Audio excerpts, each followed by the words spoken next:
Buddhism is incredibly relevant to our society today because the second noble truth states that the root of all suffering is desire. Desire shows up as clinging and aversion. So this relates directly through Freud, which says that we try to maximize pleasure and minimize pain.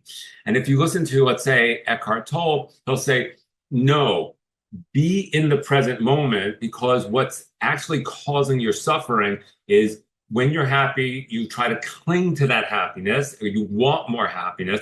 And when you're in pain, you try to avert the pain.